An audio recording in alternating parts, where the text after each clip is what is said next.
This is my waste oil burner. I made it out of 2 propane tanks, some pipe, some scrap iron, and 2 disc brake rotors. This is a 75 CFM squirrel cage blower that I got off of Amazon. It's a Dayton E47479, 2830 on the RPM. It's rated for continuous duty, and that's attached with this plate here to, this is 1.5 inch black iron pipe, and I just welded this fitting onto this piece of iron here, a piece of steel. This way I can unbolt it, or I can either unscrew it and it comes off. This is a 3/8 inch copper line coming in from the reservoir, gravity feed, and that's a needle valve.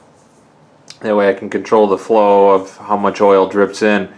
This pipe here, I kind of built a little bit of a trap out of black iron pipe, only because the combustion chamber is pressurized with that fan.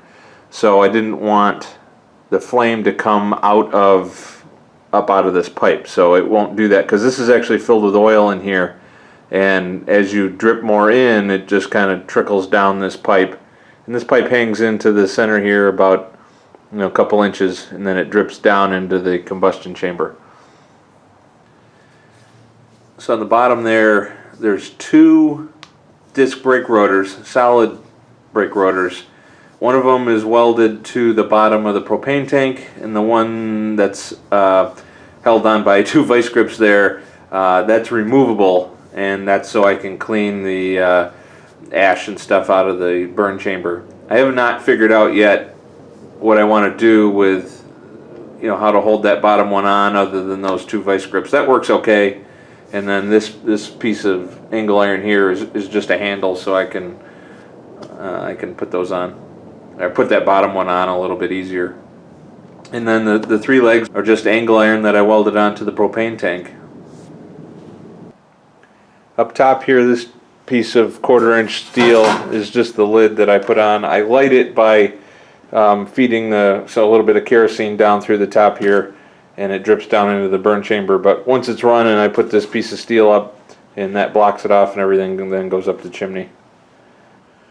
Okay, looking down inside, there's the 1.5 inch pipe, black iron pipe that comes in right here, goes to a 90 and straight down into the combustion chamber.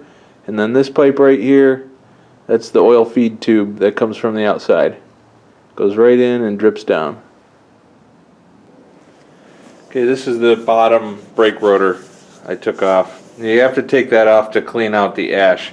So the way this works is there's a stainless steel pot.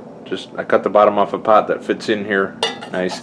And this gets really hot, and as the oil drips in there, the oil vaporizes and burns. So you get the thing lit with kerosene, and that gets the stainless piece here hot, and then once that's running, you can drip in the oil, and then it starts burning. I didn't want to do this to begin with. I wanted to just use this pan here, or this brake rotor, but it's too thick and it takes too long to heat up, so that's why I went with the stainless pot. But to try and mitigate that, I did cut the bottom off the brake rotor where the holes would be for the wheel lugs, and then I welded on this 1/8 inch piece of steel here, but it still didn't work very well, so I just went with this, and that seems to work fine. And then to also heat it up a little bit faster, I put a couple of nuts in here just to kind of elevate this stainless pot up off the bottom of that, just to let it heat up faster. Something else I wanted to mention, I cut the edges off the brake rotor here, just so it fits between the legs of the burner. When it was full width, it didn't fit. So, and it saves a little weight. But these solid brake rotors here, you need to find a car that's heavy enough that has disc brakes all the way around, but not so heavy that the rear ones aren't vented. So, you know, a high performance car would have vented disc brakes all the way around, but a mid-size car might have solid brakes on the back.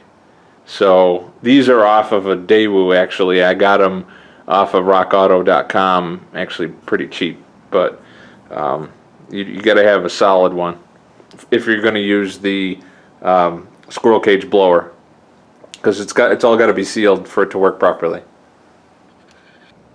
Okay, so here's the bottom.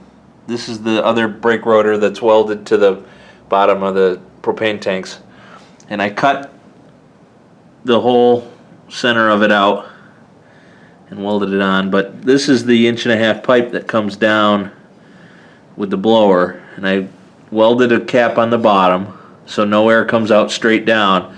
All of it comes out of all these holes on the side.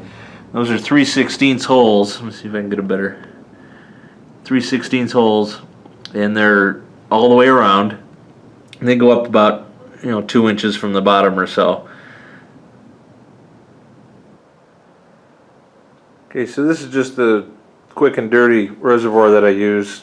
I took the valve out of a propane tank, cleaned it, welded a T-fitting on the bottom, and there's another valve right there that I can drain any water or sediment out. And then off the T, this comes out. There's another T there with a piece of vinyl tube that kind of tells me, like a sight glass. And then there's a ball valve, and then the 3/8-inch copper line that goes down to the burner. Pretty simple. It's real easy.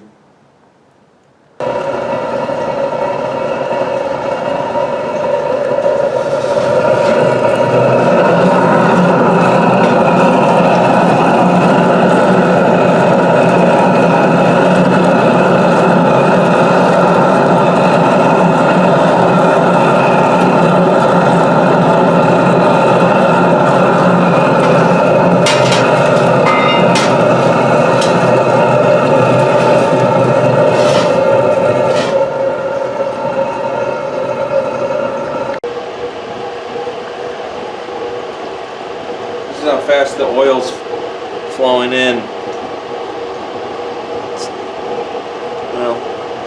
Usually a steady stream like that, but it doesn't take much. Once it's hot, you can slow it down, but you really want it flowing like that to get it started and get everything hot. Then you can slow it down a little later. I like to keep this separate from that, so I can pull it up and see how it's doing.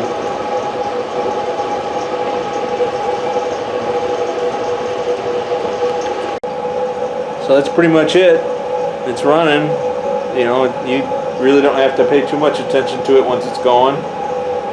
I have a little fan in the back there to kind of blow some heat off of this thing. And then I just have a quick chimney, made out of that flexible duct. And then it goes to some rigid out the side window there. This is just a prototype, so that's not permanent. And then behind the thing is a piece of concrete board for some heat reflection. But all in all, it wasn't a very hard build.